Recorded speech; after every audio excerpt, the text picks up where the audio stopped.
Well, in case you hadn't noticed, it seems that infrequently these days on the big movie screen, do movies take on issues? Are movies about things? Garry Marshall, Alexandra Rose, this movie is about something, and I want to thank you for that. And I'm wondering if you agree that all too few films these days take on issues, take on values, things like that. Alex, go with you first. Well, first of all, it's hard to find material, John, that is about something, as you say. For any medium. That's right. And when the writers, Mike Preminger and Rick Podell, came to me originally with this material, it was a germ of an idea that was based on Rick Podell's actual family experience.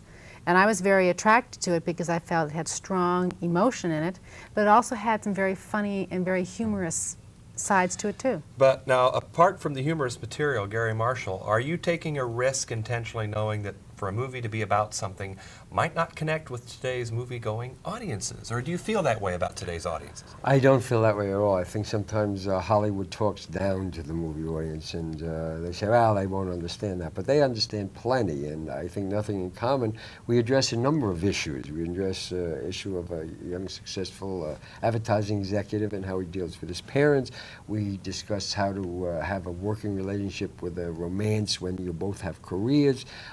We discuss how the creative process goes and how you have to really wine and dine a client to get any place in our society today. But now, would it have been easy enough to have just gone for laughs? Would it have been easy to have gone just for laughs with all of these issues? They're all comically loaded. We went for a number of laughs, but I felt it was very important. And I came into the project as the director. Alex brought me the script and had Tom Hanks, and both the story and their vision of it had this strong emotional side. And I like to me, the best way I could approach it was that Nothing in Common would be an emotional comedy where there was a lot of emotion in it, and yet there was still laughter. It would have been, yeah, let's do a crazy comedy. And that's what we're seeing on the screens all Two guys often. running around Kansas City looking for George Brett, but they did that. Let's get John Candy for that. It'll be great.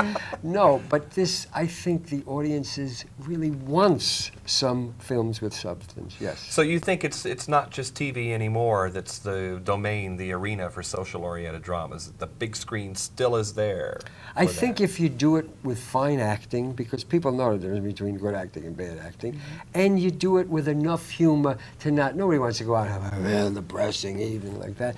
But on the other hand, they want to have something they can talk about. We like to refer to Nothing in Common as something as like a lobby picture. When you come out, you're talking about the things in the lobby. People talk to each other. Did your mother ever do that? Is your father like that? It makes people discuss things, and I think that's part of what we try to do is communicate with Alex, this may be a tough question for you, but I'm wondering how you would have envisioned, or did you ever, the Tom Hanks role being portrayed by a woman. So now we have the dynamic of a daughter with her father and the mother having split.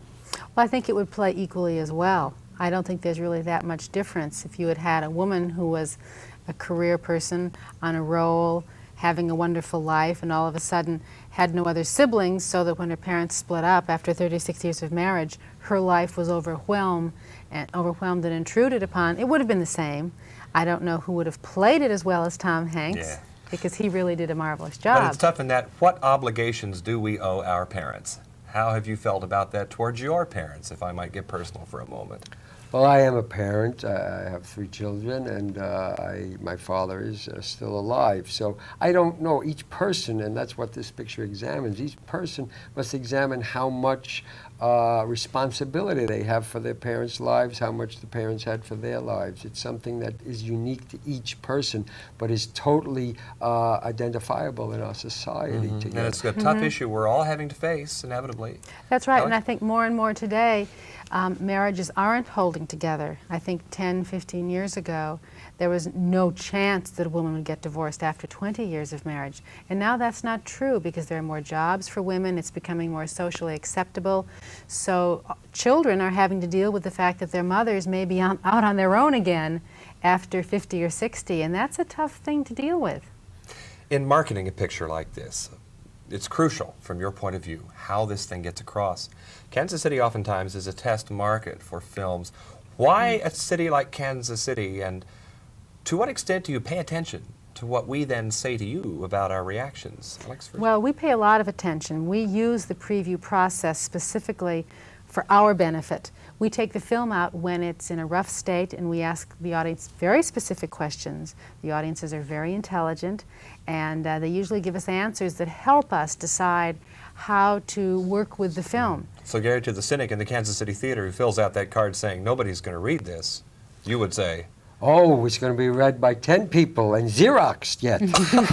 So, and you tested this in KC. oh, we did test Nothing in Common in Kansas City. It was one of our biggest previews because the audience just loved it. They wrote nice cards. I don't look at the cards as much as the research people. I listen to the sounds of the audience. I know the sounds of the audience when they're confused, when they're happy, when they're laughing, when they're sometimes the silence of an audience. So can you tell will a sit lot. there. You won't just read cards. Oh, You'll no, be I there. sit there and yes.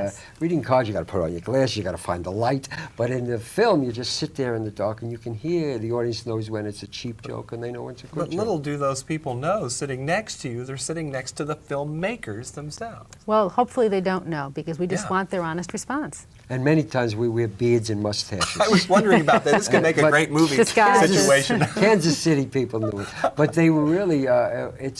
We use a place like Kansas City because this particular film, Nothing Common, is about an American family. It's about our society today, and we feel that the family unit in Kansas City and places of that. So not the only one. That's where we feel there's a family audience because this picture's coming out in the summer and. Not many pictures in the summer are for adults. So in the preview audience, we didn't have just kids. We had a mixture of people.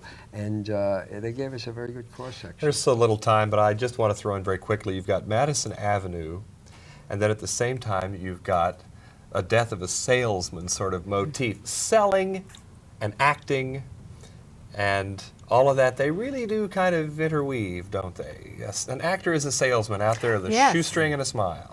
That's very, very true. And Jackie Gleason plays not exactly Death of a Salesman, but he plays a salesman, and he plays Jackie Gleason hasn't really done a role of substance in a long time. And you know what? I think it's very brave not to have him be too sympathetic. This is a hard-nosed character. Yes, it is. And Max Basner is irascible and cantankerous, and Not very likable that's sometimes. right, exactly. Jackie Gleason done so many lovable characters, he really took a risk to take a character who's very vulnerable, and you sympathize, but he's not a lovable guy. We didn't give him a pussy cat, little kids bouncing around on A couple his of lap. risk takers here with nothing in common. And when people sit next to you at the next test screening, they may just be sitting next to the filmmakers. Did you hear me out there, KC? And I'm John Tibbetts for KCTV5 with Garry Marshall and Alexandra Rose from Chicago.